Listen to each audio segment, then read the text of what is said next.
Welcome to the Living Ageless and Bold podcast.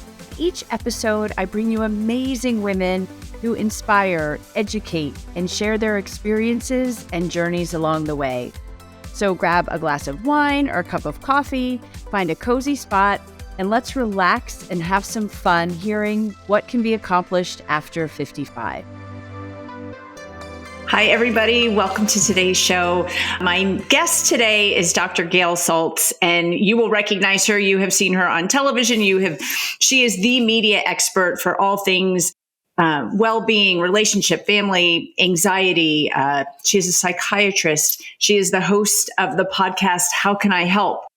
She has authored many books, and we're going to talk about the world today and how we can live a more anxiety-free, peaceful life. So welcome, Gail. Thank you. Thanks for having me today.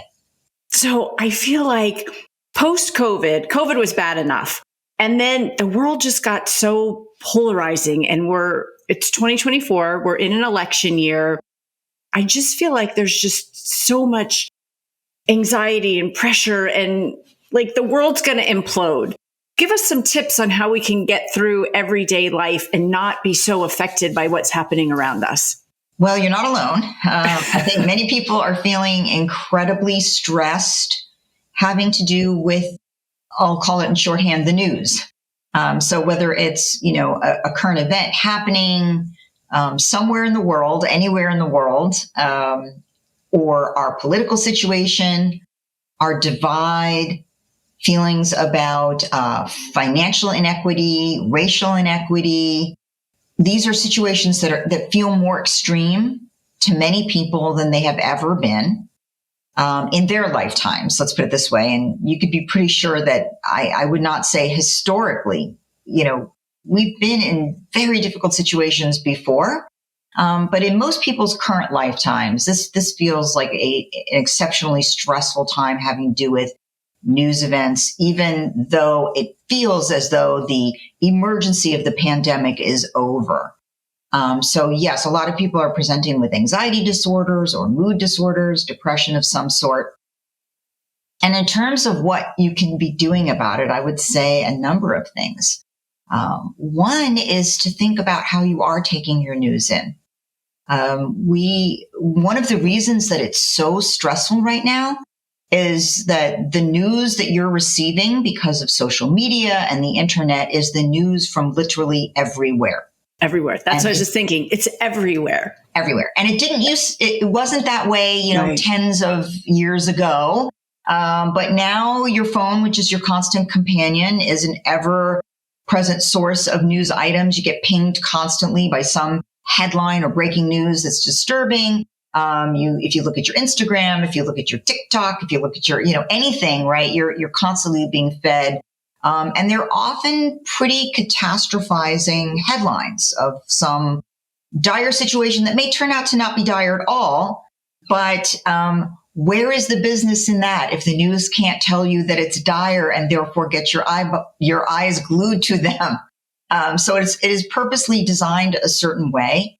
And for that reason, I am trying to say to people, if you know, and I think a lot of you do know, that this type of digestion of the news is increasing your stress level dramatically, then you need to think about revamping it. And by that, I mean not crawling under a rock and having no idea what's going on, but maybe you pick one trusted source that you check in with in, whatever, the mid-morning, let's say, so that you have an idea of what's going on. And other than that, you don't look at those things. Maybe you sign out of some of those accounts, or at least temporarily do. You don't have the news on in constant background. You turn off your phone alerts that tell you what's happening. And maybe you want to check in if it makes you more comfortable to do so later in the day, but never within about 2 hours of bedtime, because the news is very disturbing and it will disturb sleep. And the less sleep you get, the more stressed you feel the next day. And you can see how it becomes a vicious cycle. So I'm really talking to people about sort of creating a diet that is more commensurate with having comfortable mental health. The other thing to do is to build up coping tools for dealing with stress, which many of us don't have. And those can range in terms of what's suitable for you, what works well for you. But Those range from things like aerobic exercise, 30 minutes of aerobic exercise 3 or 4 times a week. We know getting your heart rate up, even 3 or 4 times a week for 30 minutes, reduces anxiety, boosts mood, helps you manage stress. The practice of paced deep breathing, any sort of breathing exercise. It doesn't have to be meditation, though some people find that useful, but that takes a while to learn meditation. But just paced breathing, breathing in to a count of 5 through your nose and out your mouth to a count of 7 slowly. The exhale should be longer because that's what brings down heart rate and that's what helps you physiologically relax. Doing that for 5 minutes in the morning, 5 minutes in the evening, that's really all you need to help bring down your overall stress level. The practice of progressive muscle relaxation, which is tightening up a muscle group to a count of 5 and then relaxing it, starting at your feet and working all the way up to your head, each individual muscle group. By the end, you should be more relaxed. Basically, there are these whole hosts of, if I give you all of them, we'll finish the podcast, right. But there are a whole host of coping tools that you can build in, talking to other people in your life that you trust and feel comfortable with and can share your feelings with. Of course, psychotherapy, I would say, but just small things that you can do during the day to bring your overall stress level down, which can make a really big difference in just how you're managing what's going on day to day. Yeah, I have to tell you, if I don't exercise 30 minutes a day, I feel the impact. And I'm somebody, for me, yesterday I had just a bad day. It was a lot of anxiety. And I love a weighted blanket. Like that is for me, and I don't use it that often, but that just really calms me down and helps me sleep. That does help a lot of people. That's a great coping tool for people with a lot of anxiety, particularly if their anxiety hits at night, which for many people worry does. The minute your head hits the pillow, it's what if this happens? What if that happens? That whole cascade of worry, which particularly for women in the 55 and up group is a big player in disrupting sleep, or they wake up in the middle of the night and they have a lot of worries and it can definitely help diminish that feeling of anxiety. Good. So I'm doing something right with that. Let's talk about last year. The Surgeon General came out with a study that over half of all Americans suffer from loneliness. And I just thought that was so sad and profound, but what can we do? A lot of us have maybe one parent left, and what are some things we can do to help them or help ourselves, like divorced friends who, once the kids are gone, I think about that. I'm very lucky. I'm married, but I think about my friends who aren't, and I bet it does get lonely. Yeah. I mean, loneliness is a real public health epidemic. And I think many people expected, that older people could feel lonely for the very reasons you're pointing out. But as it turns out, younger people are also feeling lonely. Even young adults, really young adults, 18 to 22 are reporting feeling lonely. And I think it's sort of, it turns out that social media doesn't necessarily make you feel more connected. It can also make you feel more distant. But for people who are, in their 50s, 60s, 70s, even 80s, who are feeling lonely, I think one thing that's a little harder is that you don't have any natural developmental points where you're bound to meet people that you will probably bond with because of a shared experience. So whether that's an educational experience, or whether that's having a child, being at a certain stage of that, having school-age children, meeting other parents, etc. You don't necessarily have that natural, we're both in this now, so let's be friends. And so it can be harder to meet people, and you have to be more intentional about it.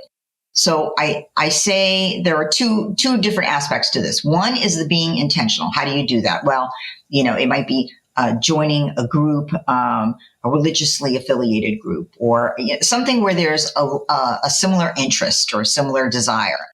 So whether that's a church or a synagogue, or whether that's a wine tasting club, or whether that's there you go, whether that's an exercise group because you like that, like a class, whatever I think it does need to strike your fancy somewhat.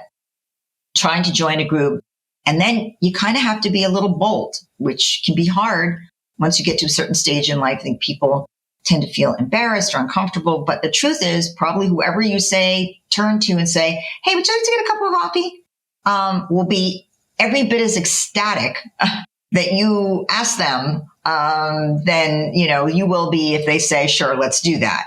I think there's a reticence, and we get to some degree even a little shyer as we age, which makes it harder. So you kind of just have to take your swing, and usually by throwing your branch out there, somebody will respond, and that's the beginning of incorporating it.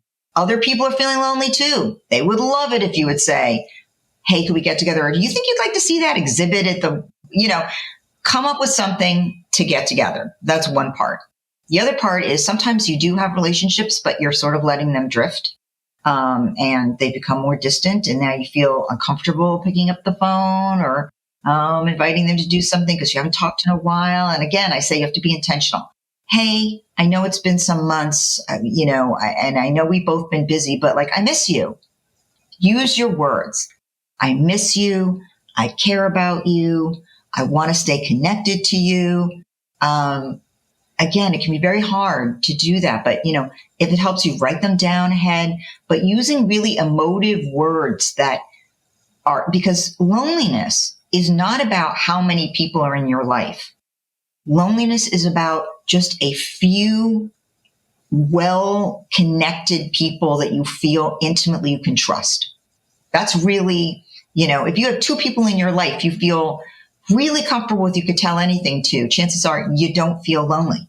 It is not, as young people are proving, having a bunch of, Facebook friends or, Instagram friends that you really don't talk to or really share intimate details with and really trust. So that's why it's important to use language to reconnect with people, to let them know that you want it to be that level of relationship. And lastly, if you feel when you are alone that you are lonely, that amplifies the lonely feeling.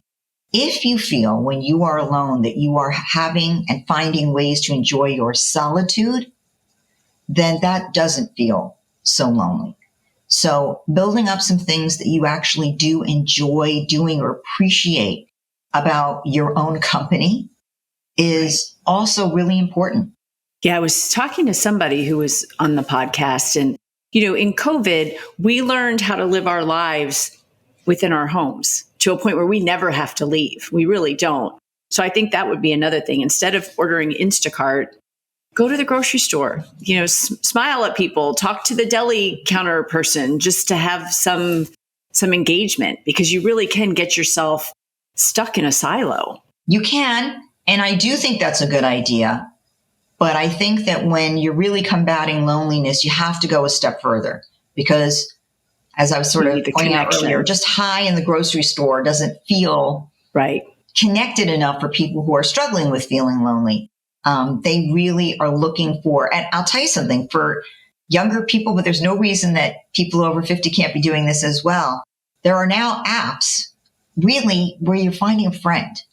I've seen that. Absolutely. Yes. I'm not going to tell you that there aren't downsides of any app, romantic or not, right?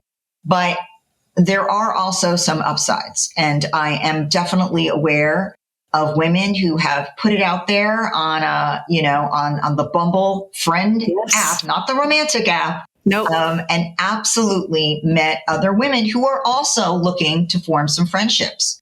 And that can be a good way to go. I have a girlfriend whose daughter got transferred to San Francisco. Well, she transferred with a guy, and then it didn't work out, and she was kind of alone there. And she did Bumble and found other young women. Same thing. They had moved there for whatever reason, and it's worked out really well. Yes. The other thing, my mom and my aunt live in over 55 community. And I think in some of those planned communities, at least where they are, you can go to athletic or go to, workout classes, and they've got games, book club, right? Absolutely. Bingo, and so many things. And start a book club. Reach out and say, who's interested in being in a book club? We're going to, let's vote and see what kind of book we want. And you will start making friends with that group. Absolutely. Right. And then you have something in common right away, because that's, you want to find that commonality to right. What are we going to talk about? People. Right. Right. You brought up social media and younger people, and it's really important, that conversation, because, they're competing for the followers and the likes. And then I think Instagram was even talking about getting rid of those, but I don't think they ever did. But yeah. I think it is causing a huge problem with that younger generation, the ones who are relying on that. Yes, it doesn't seem to have helped. In fact, it may have hurt in terms of loneliness, but it also creates for many young people everything from tremendous body insecurity, beauty insecurity, insecurity about any number, fear of missing out, fear of not being in the romantic relationship. There are just so many, we can tell ourselves that we know that whatever is posted has been carefully curated and therefore isn't necessarily real. But still, seeing those visual images still impacts us. That's just the reality. So unfortunately, what you're seeing is not reality, but it feels like reality. It's very difficult not to compare yourself and to feel that you are wanting in some way. And that just turns out to be not too good for us. So how can we help our, most of us listening, my kids are in their early 20s, or you might have grandkids that are teenagers or even younger, they're getting on the phones and social so early. How can we help them? This could be an epidemic in itself. It is. With these younger kids growing up. It already is. And as the Surgeon General said, hold off as long as you can. Kids below 13 should not have access to any of this. Their brains are still developing. And frankly, our brains are still developing till 22 to 24. So it really has an impact. Hold off as long as possible in terms of their exposure to any of this. Once it's impossible to hold off anymore, now maybe we're talking about, high school or later in high school, if at all possible, then you do want to have an open conversation going about what they're seeing, what they think about what they're seeing. You still want to limit how many things they're a part of, and as a parent, you still can do that. I advise you to do that because this is the point at which, you be concerned about risky behaviors. You're concerned about predators. There are so many things that can enter through the phone. And so the more open dialogue you are able to have about, and the fewer sources of those things entering that are possible, the better. You need to be able to talk about it. Now, talking about it doesn't mean lecturing about it. If you're lecturing about it, you probably are asking to have the door closed and you won't be hearing anything. So really, it's sort of like what they're questions. Hey, what did you see? What did you think about what you saw? What's your opinion on that? You're trying to have them question themselves and think, does this make sense to me? Do I like this? Do I, what do I think about this? That's the better way to talk with adolescents, frankly, about anything that is concerning to you. Yeah, it's, and then what about the 20-somethings? That's so hard too. I know my daughter, I saw one of her friends on Instagram. I was like, wow, I hadn't seen her in a couple of years. I'm like, she looks fantastic. And my daughter's like, that's a filter, Mom. So you said they know it, but you're still seeing it. And I even had an old neighbor who literally, she's late 50s. I thought it was her daughter. And I'm like, did she have a filter? Or did she have a lot of work done? I'm not sure, but. Yeah. Now that we can, many people are. And you have to know that at some level, right, whoever is using the filter has their own tremendous insecurity. Otherwise they wouldn't feel the need to do that. And so I guess continuing to have those conversations, why do you think she needs to do that? Or what is that? What do you think that's about? Do you think that's helpful to her? Is it effective for her? What is the message she's sending? And is that the message she wanted to send? They're just, again, I think, understanding how your child's digesting that sort of thing, as opposed to, well, don't do that. Look, everybody at some point likes trying on a costume, right? Because it's like trying on a new identity. And there can be fun in that. There can be play in that. And there can be imagining what it's like to be that. Oh, look, I can make myself look like a supermodel. What does that feel like? Right. I'm not saying that's harmful in and of itself. It's more, is it done in that vein, or is it done in the vein of, I hate the way I look and I'm miserable and I can only be seen through this filter because otherwise I feel so badly about myself. And that's a different kind of issue. And I love it. It's just having conversations with your kids. Best piece of advice we ever got. Our son played travel hockey from a very young age.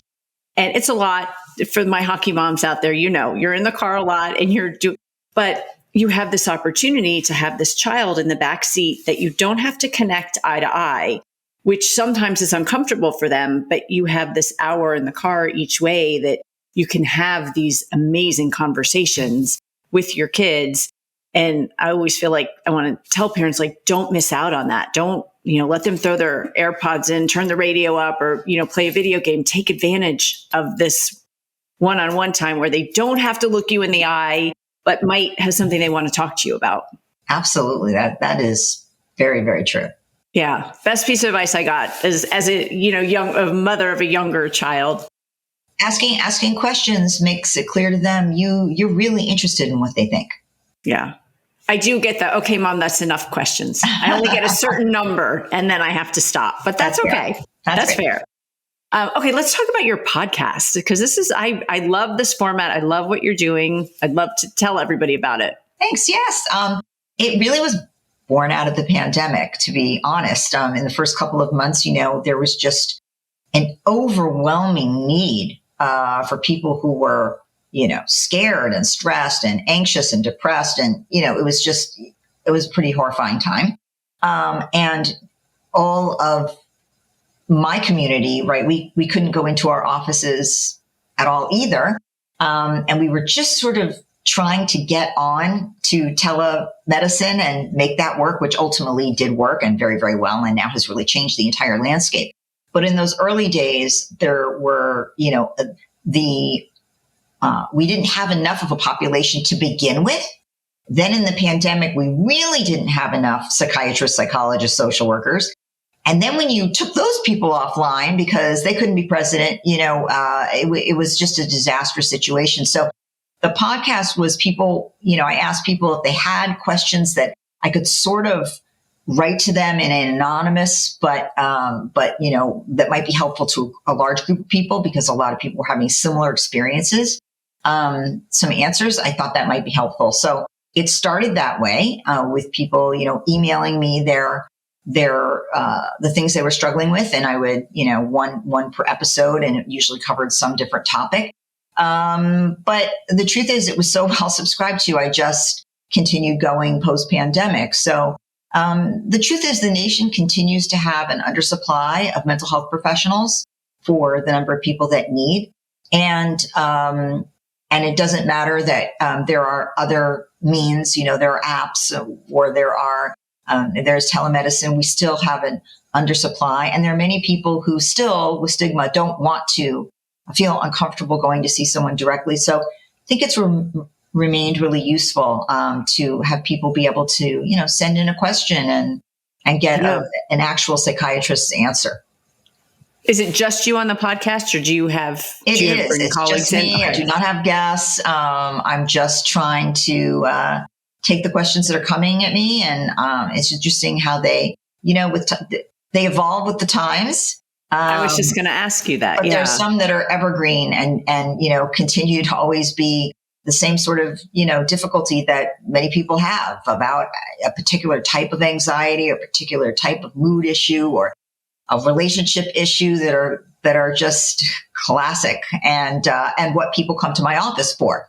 So I thought, it would be good to just continue going. Do you think but the increase of anxiety and mental health issues is really that much more because of the world that we're living in, or is it because we know so much more now? Well, I think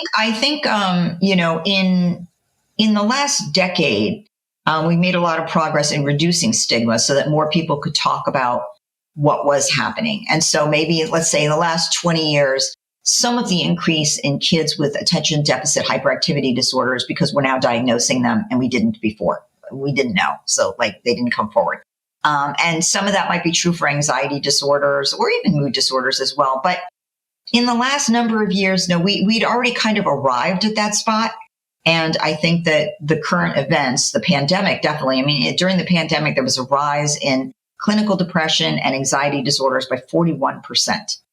And while the numbers have come down after that, after 2020 and 2021, which were horrendous, they've come down, but they have not returned to their pre-pandemic levels. And I think that has to do with, as we were talking about earlier, it is a particularly stressful time for a lot of people who are really struggling with finances, who are really struggling with inequities, racial, religious, just a lot of differences, who are really struggling with the political environment, which is, let's just say, incredibly caustic. And the language that has evolved in terms of how people speak about one another and how sort of, our moral compasses prior to, let's say, the mid 2000s were like, well, you just don't say that, right? Nobody talks that way. Our leaders would never talk that way. And, that filters down. But now that our leaders do talk that way, very openly on an hourly basis, and it's very, caustic and threatening, and basically, for lack of a better word, I'll say bullying, which we know causes anxiety and depression, bullying for children. It's given permission for everybody to use that language, right? Those leaders are our role models. So everybody is sort of speaking in a way they didn't speak before. That's very threatening and insulting, and we can't agree. And so that is extremely stressful. And we can't agree to disagree, which you used to be able to do. Oh, Gail, that's fine. I appreciate your opinion. This is my opinion, and we can still be friends and Absolutely. Our family members. And I feel like it's just, I don't say much. Our difference of opinion felt like just that, a difference of opinion. Yeah. And now people feel very threatened, as though the difference of opinion will mean you're going to change my life in some way. And sometimes that may be true. Sometimes it may not be true. But whatever the case, the gravity of the feeling is very, very stressful to people. Yeah. I knew somebody, it was my friend's father, who worked for Ronald Reagan. And what he used to do is he'd bring both sides in and put a jar of jelly beans in the middle of the table. Because he's like, nobody can argue over jelly beans. Like, let's just have some candy and work through this. And they did. But you're right. This was before. You didn't speak to anybody that way. And when you see on TV, your leaders speaking that way, it does trickle down. Yeah. Worry about those younger kids. Absolutely. What do you see with an impact? I do have some friends that have, the kids were 5 and 6, let's say, during COVID, and they missed, the end of preschool or kindergarten. And a lot of them, like the kids have tics and social disorders because they were home for those 2 years of really social development. Is that something that they will overcome, that will, you can grow into being social, or does that cause long-term effects? Well, we do know that the loss of school time definitely caused some loss in terms of academic abilities. We know that was lost. It is hard to be, I think, obviously one hopes that one's kid can keep making up, but, it probably did cause a little bit of a setback.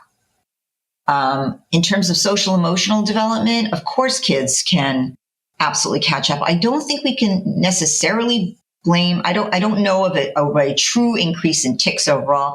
Tics are a common childhood psychiatric issue. They come and they go. They're temporary, usually, not always. Sometimes they turn out to be part of Tourette syndrome or a chronic tic. but most of the time an acute tic will come and then go away. Yes, very high anxiety can, stimulate or prolong a tic, but usually once that's treated, that's no longer a factor. What I would say is that, and also I think it's important that people understand, there's a lot of misinformation out there. But what we have seen now is that suicide rates in children, which have in some age groups gone up, have come down in other age groups.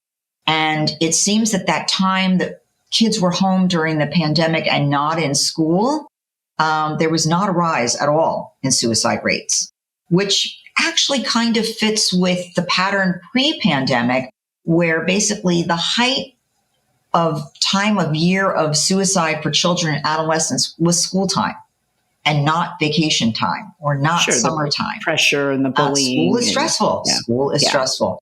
So that doesn't mean the kids shouldn't be in school. It means that we need to understand that that's really the phenomenon going on.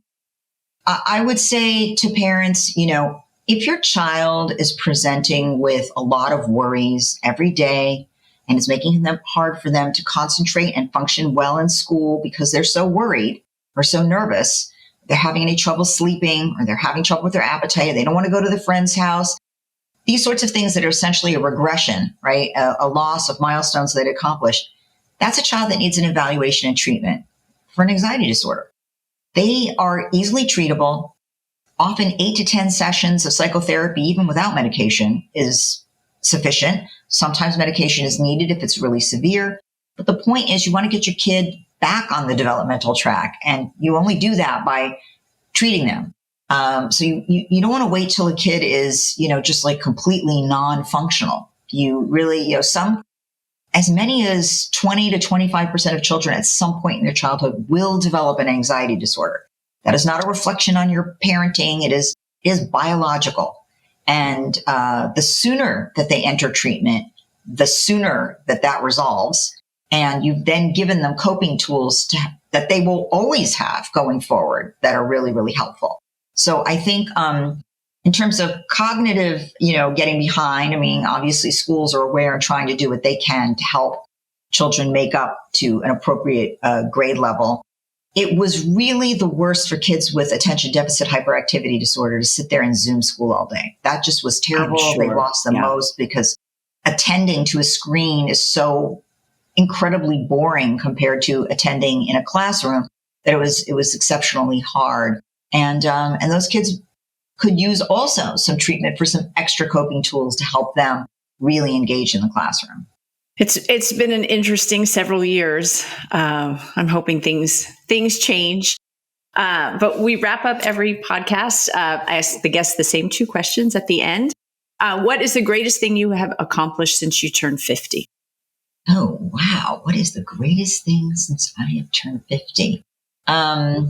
I think the thing I feel best about at this point is really the last book that I wrote called The Power of Different, The Link Between Disorder and Genius, which is about the neurobiological connection between different mental health issues and very specific hardwired strengths or potential strengths that those people have. And while they should get treatment, they also should be able to engage in and find those potential strengths because, many of the most accomplished people in the world, honestly, have a mental health diagnosis. And I think it turned out that work, that body of work, really spoke to educators and families of children who are struggling and adults who have been struggling and felt heard and understood. And it's a hopeful message. So I think I was really pleased with what turned out to be the impact of that book.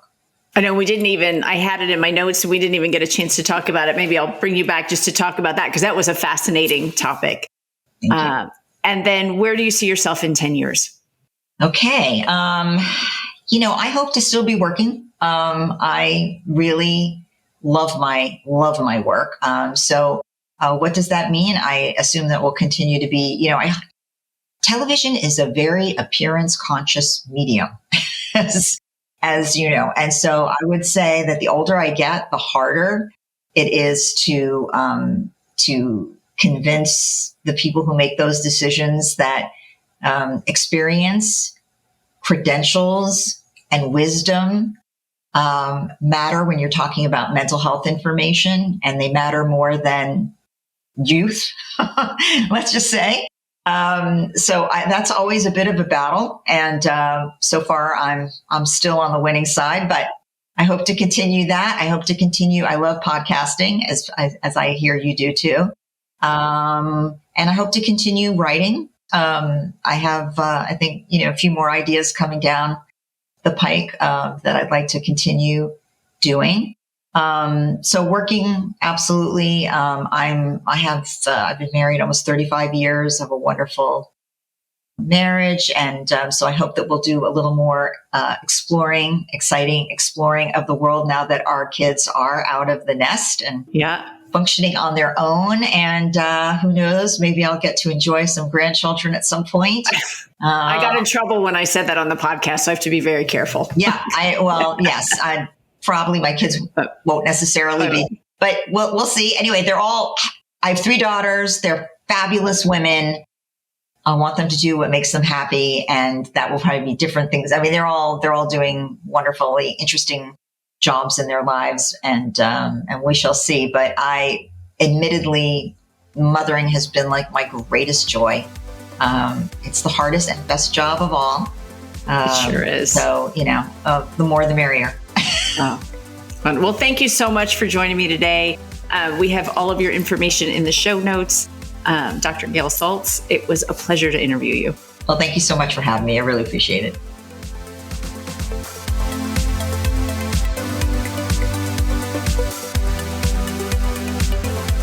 Thank you for listening or for watching this episode of Living Ageless and Bold. If you haven't already, please make sure you hit subscribe. And if you like the episode, I hope that you will give us a great review. You can also head over to livingagelessandbold.com and sign up for information, inspiration, and exclusive opportunities for us, women over 55. Thanks for listening. And remember, no matter what you do, keep living ageless and bold.